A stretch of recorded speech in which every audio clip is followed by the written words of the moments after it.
근데 장시호 씨가 뭐 칩거 중임에도 본인의 의견을 이건 하나 밝혀야 되겠다고 얘기한 부분이 있습니다. 그 본인의 변호사를 통해서, 그러니까 안민석 의원이 이제 한 일부 언론에서 이런 얘기를 했잖아요. 그러니까 뭐 장시호 씨가 같이 놀러 가자고 했다라는 그런 뉘앙스의 발언에 장시호 씨 측이 그런 말 한 적 없다.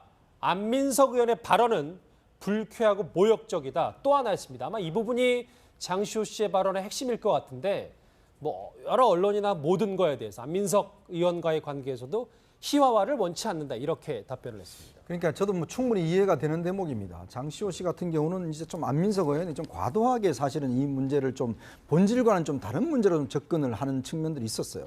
왜냐하면 특히 뭐 이런 일부 방송에서 특히 뭐 두 사람과의 어떤 저런 관계를 좀 더 이제 과대 해석해서 상당히 좀 그 흥미 위주로 다뤘던 저는 측면들이 분명히 있고, 그런 면에서는 저는 국회의원으로서는 좀 올바르지 않다고 봅니다. 이 사건은 분명히 정확한 사실관계에 입각해서 접근을 해야지 그렇게 또 곁다리로 해서 흥미 위주로 접근한 건 저는 별로 좋지 않다고 보거든요.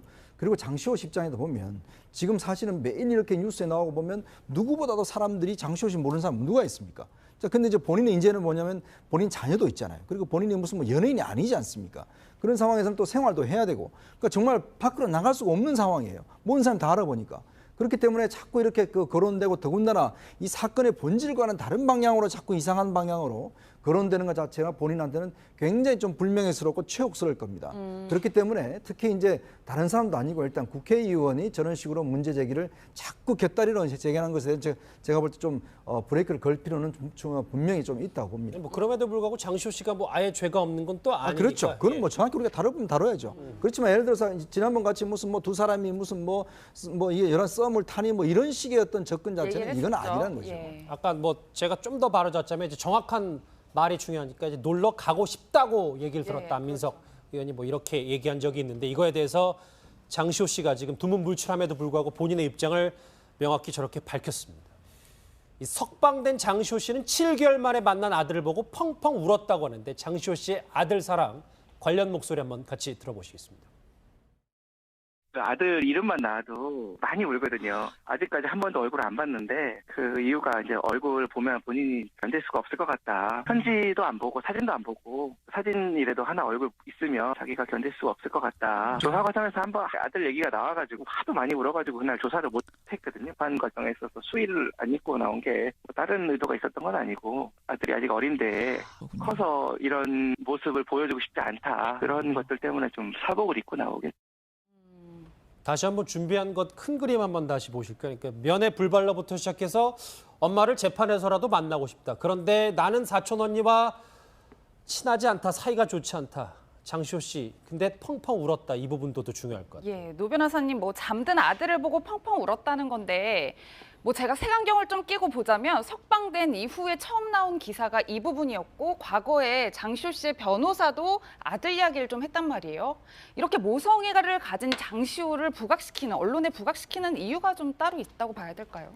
글쎄요, 이게 그렇게 전략적인 행동은 아닌 것으로 사실 생각이 들고요. 얼마나 보고 싶겠어요. 7개월 동안 갇혀 있었고, 특히 장시호 씨도 그렇고 최순실 씨도 그렇고 아이에 대한 사랑이 정말 지극하다라고 우리가 옛날부터 많이 얘기가 되어 왔었기 때문에, 특히 장시호 씨는 그 구치소에 있으면서도 아기 사진도 안 봤다는 거예요. 마음이 약해질까 봐. 그러니까 본인이 좀 독하게 아이를 위해서라도 내가 여기서 열심히 해가지고 난 좀 빨리 나가는 것을 택한다라는 생각으로 아마 지금까지 왔던 것 같은데, 이제 아기가 자고 있는 걸 보니까 그날이 8일 날 0시에 나온 거 아니겠습니까? 그렇죠. 그러니까 새벽에 들어갔는데 잠든 아기를 깨울 수는 없고, 아기가 잠자고 누워 있는 걸 보니까 너무 마음이 아프고 미안하고 여러 가지 감정이 복잡했겠죠. 그래서 변호사가 특히 이제 그런 거를 먼저 꺼낸 이유는 장시호 씨의 행동이 뭐 그렇게 전략적이거나 의도적이었다라기보다는 장시호 씨의 인간적인 측면에서 조금 장시호 씨를 이해해달라고 하는 그러한 호소에 불과한 것이 아닌가. 또 하나는 장시호 씨가 앞으로도 이 사건과 관련되어서 불구속 상태에서 재판에 협조할 것이다라고 하는 거를 암암리에 지금 알려주는 그런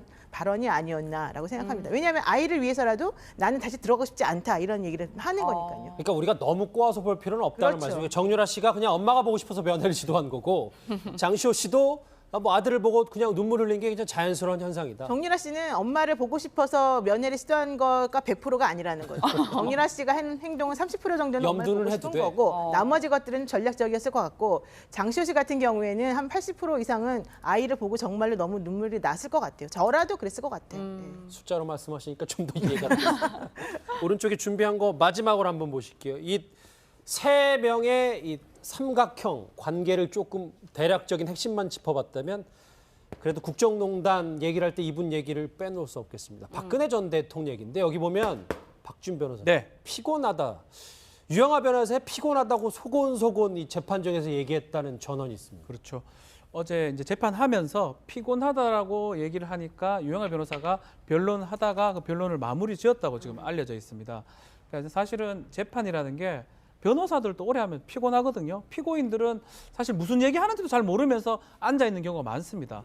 본인 일인지 아니면 다른 사람 일인지도 알 수 없고 또 법률 용어가 왔다 갔다 하니까 막 그렇기 때문에 충분히 12시간씩 재판받으면 피곤한 게 사실이고요. 다만 이제 이 피곤이라든지 이런 예우 때문에 재판을 주 사회를 좀 줄여달라고 유영하 변호사가 요청을 했는데 재판부에서는 사회를 하겠다라고 지금 얘기를 하고 있고요. 그렇기 때문에 변론을 이렇게 그만하는 거는 어쩌면 조금 시간을 계속 좀 끌고 싶어 하는 그런 유영하 변호사 전략하고도 조금 맞아 있다고 생각이 좀 듭니다. 예, 노 변호사님 그런데 상식적으로 생각하면 검찰의 주장을 하나라도 더 반박을 해야 맞는 상황인 것 같은데 뭐 이렇게 변론을 중단하는 모습을 보면 재판에 승소할 자신감이 있다. 뭐 저희가 이렇게 봐야 되는 건가요? 글쎄요. 그 사실은 이제 변론을 한참 하고 있는데 옆에서 피곤하다고 한다고 해서 변론을 그만두는 변호사는 없습니다.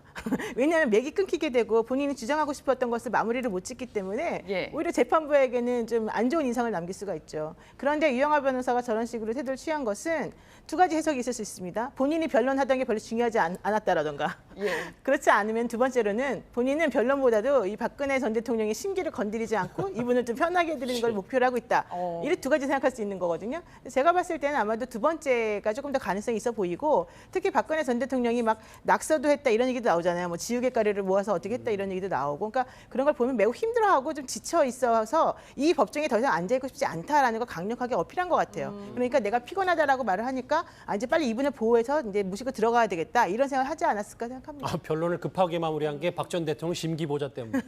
그래서 그런 비슷한 내용의 말들이 저렇게 나오고 있어요. 허 교수님 보니까 뭐 박 전 대통령 측 변호인 단의 목소리입니다만 유영하 변호사가 사건을 꿰고 있고 논리적으로 변론을 잘하고 있다. 저렇게 얘기하고 있습니다. 그렇습니다. 맨 처음 이 사건이 터졌을 때 유영하 변호인이 대리인으로 탁 났었지 않습니까? 그때 검찰청 앞에서 유영하 변호사가 기자들하고 인터뷰했던 목소리가 있습니다. 상상과 거짓으로 쌓아 올린 모래성이다. 이렇게 이야기했거든요. 예. 그럼 지금 상상과 거짓으로 쌓아 올린 모래성이면 그 상상이나 거짓을 깨는 것이 지금 유영하 변호사의 변론 요지 아니겠습니까? 그러니까 처음부터 사건을 맡았고 다루었고 했던 사람이니까 누구보다도 사건 전체를 자기 입장에서 잘 깨고 있겠죠. 그런 식으로 아마 변론을 지금 하고 있을 거라 봅니다. 그러니까 이게 상상과 거짓을 깨고 있다면 이것이 순수한 법리적 투쟁도 되지만 동시에 정치적 투쟁도 법정에서 하고 있다. 그렇게 해서 우리는 죄가 없는데 이렇게 엮여서 오히려 이렇게 공격당하고 있다는 것을 잘 논리를 세워서 싸우고 있다 이렇게 볼 겁니다. 그렇게 보니까 자기 변론인들은 뭐 우리는 잘하고 있다 이렇게 자화자찬하고 있는 것이고 실제 지난번 그 어딥니까 헌재에서도 똑같은 방식으로 하지 않았습니까? 그래서 그게 지금 저는 거의 재판되고 있다고 그렇게 봅니다. 예, 이현정 의원님 네. 이런 와중에 박 전 대통령이 오늘 오전에는 유영하 변호사뿐만 아니라 뭐 이승철 변호사, 최명성 변호사도 만난다고 하는데 뭐 심경에 좀 변화가 있다라고 저희가 보면 될까요? 참 이거 자체가 비정상이죠. 사실은 이 변호사를 그동안 한 명만 만나왔다는 것 자체가 좀 이해가 안 되는 행동이고 굉장히 비정상인데 사실 이렇게 왜냐하면 지금 많은 증인들이 있습니다. 그러면 이 혼자 준비를 할 수가 없거든요. 그러면 예를 들어서 대통령의 생각이 뭔지 이런 것들을 다 변호사들이 챙겨서 또 나눠서 변론을 해야 돼요. 지금 보면 이제 증인들이 매일 지금 나오고 있지 않습니까? 그럼 이걸 전부 다 유영하 변호사 혼자 어떻게 다 질문하겠습니까? 내용 자체 지금 파악도 잘 못하는데 그러다 보니까 결국 이제 아마 도저히 제가 볼 때는 좀 역부족이었다는 것 느끼는 것 같아요. 그래서 이제 일단 변호인들 다 접견을 해서 뭔가 같이 좀 전략을 짜고 이제는 막 하루에 몇 명씩 나오거든요. 이제 그러면 아마 이제 증인 신문 전략을 위해서도 일단 변호인들을 아마 좀 접견하는 것이 아닌가 저는 그렇게 해석하고 싶습니다. 네, 그리고 아마도 이제 주 4회 재판하기로 했던 것이 또 영향을 미친 것 같아요. 그동안에는 이제 사실은 생각보다 좀 짧게 했는데 그 12일부터는 원래 재판부에서 월화 목금 하겠다고 했지 않았습니까? 그러니까 앞으로는 정말로 고강도의 증인 신문 같은 것들이 많이 남아 있다라는 판단 하에 다른 변호사들이 정말 적극적으로 돕지 않으면 혹은 다른 변호사가 적극적으로 이 사건의 내용을 잘 알지 못하면 안 된다라고 하는 생각이 좀 많이 작용한 것 같습니다. 글쎄요, 밖에서는 볼 수 없고 법정에서만 볼 수 있는 최순실, 장시호, 정유라 그리고 박 전 대통령 얘기까지 오전 상황 속보로 한번 짚어봤습니다.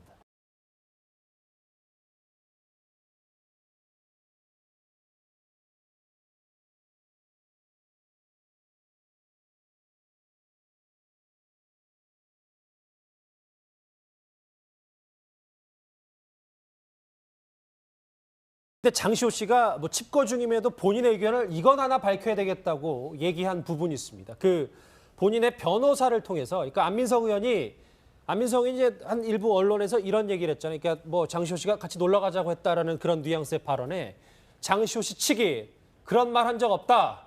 안민석 의원의 발언은 불쾌하고 모욕적이다. 또 하나 했습니다. 아마 이 부분이 장시호 씨의 볼 때 좀 브레이크를 걸 필요는 분명히 좀 있다고 봅니다. 뭐 그럼에도 불구하고 장시호 씨가 뭐 아예 죄가 없는 건 또 아니니까. 그렇죠. 그건 예. 뭐 정확히 우리가 다뤄보면 다뤄야죠. 그렇지만 예를 들어서 지난번 같이 무슨 뭐 두 사람이 무슨 뭐 이게 여러 썸을 타니 뭐 이런 식의 어떤 접근 자체는 이건 아니라는 거죠. 예. 아까 뭐 제가 좀 더 바로잡자면 이제 정확한 말이 중요하니까 이제 놀러 가고 싶다고 얘기를 들었다. 예, 안민석 의원이 뭐 이렇게 얘기. 그 본인이 무슨 뭐 연예인이 아니지 않습니까? 그런 상황에서는 또 생활도 해야 되고, 그러니까 정말 밖으로 나갈 수가 없는 상황이에요. 모든 사람 다 알아보니까.